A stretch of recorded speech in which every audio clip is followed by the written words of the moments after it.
Hey les amis, j'espère que vous allez bien. Donc aujourd'hui, je vais vous montrer comment réaliser ces galettes. Alors, pour être franc avec vous, j'ai testé deux façons. Donc une galette XXL et une galette des mini galettes. C'est beaucoup plus facile à gérer les mini galettes parce que vous allez pouvoir les retourner facilement. La grande, il faut prendre une assiette, il faut vraiment avoir de la dextérité. Donc les amis, je vais vous montrer ça tout de suite en vidéo. Mais juste avant, si vous n'êtes pas encore abonné à la chaîne Cuisine Rapide, je vous invite à le faire en cliquant sur le petit bouton qui vous attend juste en bas de la vidéo. C'est marqué en rouge, s'abonner, cliquez dessus. C'est entièrement gratuit et en plus vous risquez d'apprendre énormément de choses. Les amis, on part en cuisine, c'est parti. Alors, pour réaliser cette recette qui est vraiment très facile, il va nous falloir 5 pommes de terre ici que j'ai coupées en petits dés.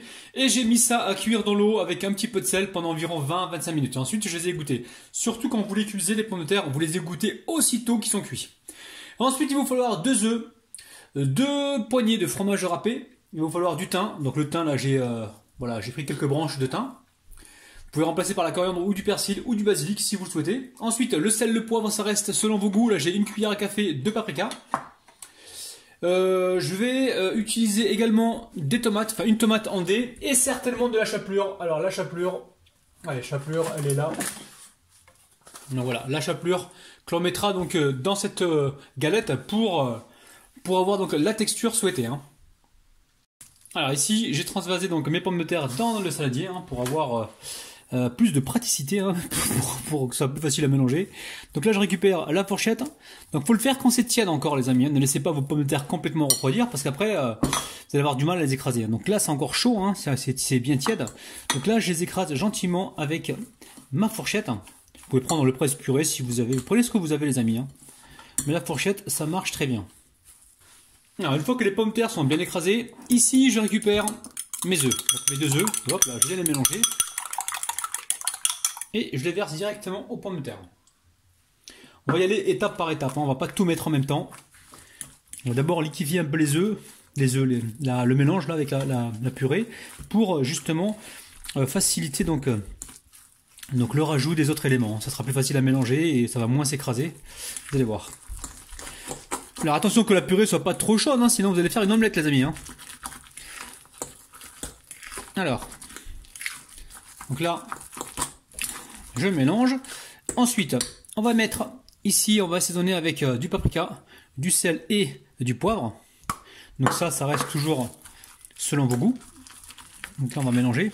Alors mettez pas au départ le sel, attendez de mettre les œufs parce que sinon vous allez vous retrouver avec quelque chose de très, comment dire, on va retrouver des morceaux d'épices un peu partout parce que la purée sera trop épaisse. Là avec les œufs on l'a légèrement liquéfié. Et là ça nous permet de faciliter donc voilà, de faciliter le mélange des ingrédients. Alors une fois qu'on a fait ça, on va pouvoir rajouter maintenant le thon. Alors le thon, j'ai 140 g de thon. Je ne sais pas si je l'ai annoncé, je ne crois pas. J'ai 140 g. Alors si vous avez les mains bien propres, vous les émiettez la main. C'est vrai que j'aurais dû le faire bien avant. J'ai les mains propres moi les amis, je vous rassure. J'ai toujours le vinaigre blanc qui est là, je vous le montre. Je me justifie encore une fois, qui est là, qui est béto fini d'ailleurs. Voilà, avant de commencer chaque recette, je me débactérise la main. Donc assurez-vous d'émietter le thon avant de le mélanger, comme ça tout le monde en aura un petit peu. Voilà. Alors, on n'oublie pas donc le thym. Donc là le thym comme ça. Là, je prends la branche et je tire ici, comme ça je récupère tout le thym vert et pas la branche. Là, vous entendez les enfants qui sont en train de jouer là-haut. Voilà. Alors ici pareil.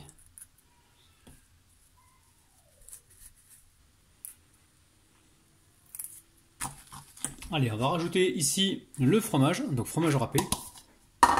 Alors, galette que vous pouvez également cuire au four hein, si vous voulez. Hein. Vous le faites soit à la poêle, soit au four. Alors, à l'heure où je vous parle, je ne sais même pas comment je vais cuire ça. Si je vais le cuire à la poêle ou si je vais le cuire au four. J'en sais rien du tout. Je vais voir au fur et à mesure de l'envie en fait. Est-ce que j'ai envie de le cuire au four ou à la poêle? Alors, à savoir qu'à la poêle, vous êtes obligé de rajouter un peu plus d'huile hein, en fait. Hein. Qu'au four, vous avez juste à huiler légèrement. Vous étalez donc votre purée et vous mettez ça au four. Et à la poêle, il faut huiler la poêle pour pas que ça accroche. Donc voilà, la différence elle est juste là. Alors là, je vais rajouter maintenant ma tomate coupée en dés hein, pour avoir de la couleur. Et ici à côté, vous avez vu les amis, j'ai de la chapelure. Donc la chapelure elle est là.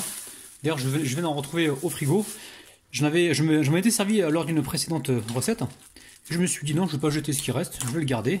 Et je l'utiliserai donc prochainement. Donc au frigo ça se garde très très bien les amis. Hein.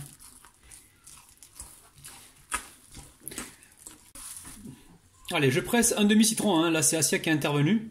Donc elle m'a dit de presser un demi-citron. Oui c'est moi, c'est moi, c'est moi. C'est Asia, elle est là. C'est moi. Donc voilà, je presse le demi-citron.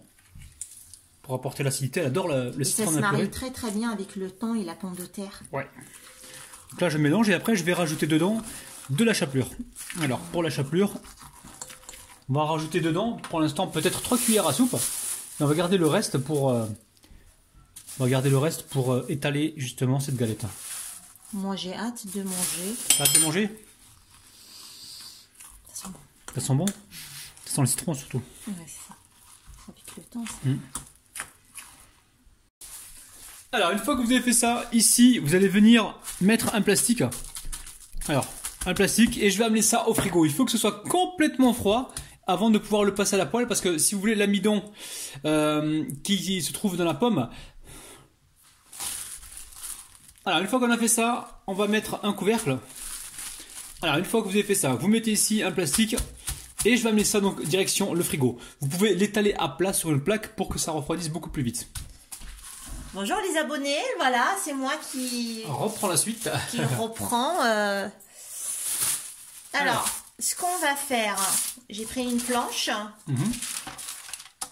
Un papier cuisson par-dessus. Voilà. Alors, okay. Ce que je vais faire... Là, elle va saupoudrer avec la chapelure. Saupoudrer comme ça. Soyez généreux, hein. Alors, du coup, moi...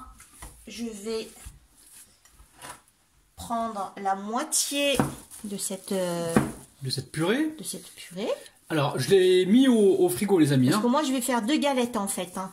Voilà, on va faire 2 galettes avec ça. Donc là, je l'ai placé au frigo pendant environ 1 heure. Je l'ai laissé tranquillement. Là, c'est bien dur et on va pouvoir donc bien la manipuler. Tu veux que je rajoute encore? Ouais, pour avoir vraiment une équité. Voilà, nickel. Voilà, petite boule comme ça de purée. Voilà. On la met sur la chapelure.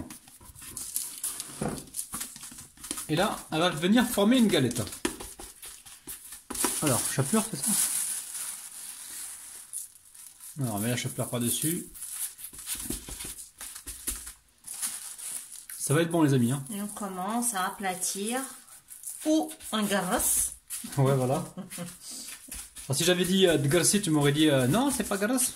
Ça c'est grasse, ça. Voilà, ça, donc là, on est en train d'aplatir. Hein. Et vous vous aidez avec la chapelure, les amis, hein. C'est plus simple. À défaut, vous pouvez mettre de la farine, mais très très peu. Hein. Si jamais vous mettez de la farine, mettez-en très peu.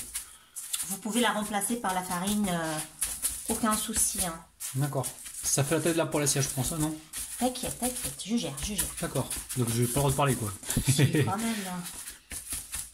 Alors là, on a bien mis un papier cuisson, c'est pour déplacer facilement la galette. Donc c'est important d'utiliser un papier cuisson. Hein.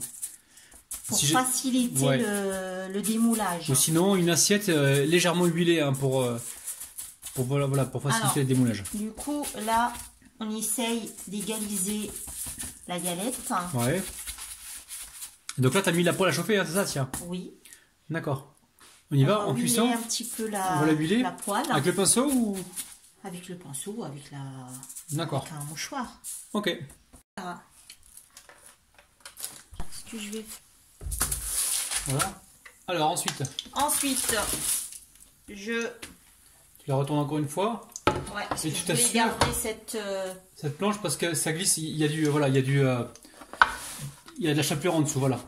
Donc n'hésitez pas à mettre de la chapelure, les amis, pour que ça glisse. Hein. On y va. Allez, direction, le feu. Donc là, on laisse cuire tranquillement. Donc il y a de l'huile au fond de la poêle et on laisse cuire donc la galette tranquillement. Allez, on va répéter donc la même opération. La deuxième galette. Avec la deuxième galette. Donc pareil, hein, vous saupoudrez votre plan de travail. Tu mets le papier d'abord, Je vais pas mettre le papier. Donc là, pour cette fois-ci, elle ne mettra pas le papier. Elle va essayer donc sans le papier directement sur la planche, bien saupoudré, bien chapeluré, les amis. Bien saupoudré de chapelure.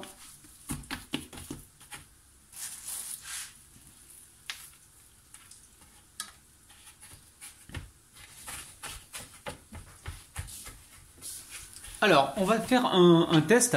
On va faire des petites galettes. Parce que c'est vrai que la grosse galette, là, c'est un peu délicat pour la retourner. Donc, je vais vous montrer aussi la version en mini galette de pommes de terre. Donc, surtout, vous n'hésitez pas. Là, ça fait au moins 3 fois qu'on la retourne. Et on a vraiment envie d'avoir le côté bien croustillant. Donc, on s'aide à chaque fois de l'assiette pour retourner donc, la galette. Donc là, c'est la version XXL. Et on va vous montrer donc une petite version avec des mini galettes. Vous allez voir. Là, tu la retournes encore une fois, si pour la montrer. Je vais la présenter. Attention que ça glisse pas. Voilà. Je tiens avec toi. Ouais, c'est vraiment technique. Hein. Donc là, on vous le montre. C'est technique à chaque fois. Regardez. C'est magnifique. Hein. Voilà. Donc là, on va vous montrer la version mini. Bon, allez. Allez, bismillah. Allez, on récupère un cercle ou alors un verre, hein, les amis. Et on va faire des petites galettes. Hein. Mais qu'est-ce qui se répète Donc là, j'ai mis l'huile à chauffer dans la poêle. Et on va venir l'épauler. Donc là, les mini galettes, l'avantage, c'est que c'est plus facile à retourner, les amis. Là, vous faites une grosse galette, il va vraiment falloir voilà, de la dextérité, faire attention. Les mini galettes, il n'y a aucun souci, vous allez pouvoir les retourner facilement. Hein. Donc là, avec le restant de pâte de purée, là, les petits bouts qui restent là, par exemple, hein. Voilà, on va les reformer en boules et les étaler pour récupérer des ronds. Ouais. Tout à fait ça. Ouais, allez. Donc là, on va venir l'épauler. On est sur un petit feu moyen, faites attention. Et donc là, vous allez voir, hein, c'est beaucoup plus facile à retourner, il n'y a aucun problème. Hein. Allez, on surveille. On va peut-être en retourner une, celle-là, elle me paraît. Tu l'as retournée? Allez, vas-y. Ouais, c'est plus pratique pour moi, toi tu gères la caméra. D'accord. Waouh, vous avez vu les galettes? Très bien. Allez, je peux en retourner au moins une, s'il te plaît? Bien sûr. Allez. Hop là.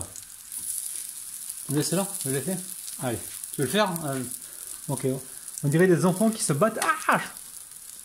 Qui se battent pour retourner les galettes. C'est un truc de ouf, les amis. Ah oui. Tu la rattrapes? Allez. Ah, c'est normal parce que tu tiens la caméra. Voilà. Alors ce que vous pouvez faire, les amis, c'est leur donner une petite coloration comme ça. Ensuite, les mettre sur une plaque et les finir au four. Pour avoir donc l'intérieur bien chaud. Ouais, tiens, c'est vrai. Alors si vous voyez que ça manque d'huile, n'hésitez pas à rajouter un petit peu d'huile. Hop là. Alors celles qui sont cuites, hop là, je vais venir les retirer comme ça et les déposer directement sur ma première galette. Bon, celle-là, on va s'assurer que, hop là, voilà, elle est colorée. On va retourner pour voir. Pareil. C'est bon, c'est cuit là, enlève. On enlève, c'est bon? Oui, enlève. Hop là. Allez, on les retire. Allez, on finit de cuire ce qui reste et on se retrouve tout de suite. Alors la famille, on en a réalisé beaucoup plus que ça, donc entre temps on en a mangé.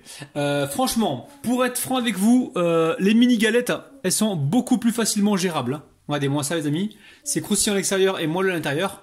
Après, si vous voulez tenter la grande galette, je vous dis bon courage, bonne chance, parce qu'il va falloir avoir de la dextérité, surtout avec quand vous allez la retourner avec l'assiette, il va vraiment falloir faire attention. Voilà, donc moi je vous conseille de les faire plutôt en version mini. Franchement, c'est mimi, hein, c'est mignon. Et vous allez franchement vous régaler. Donc les amis, nous on va passer à table. On se retrouve prochainement sur ma chaîne YouTube. Bye bye.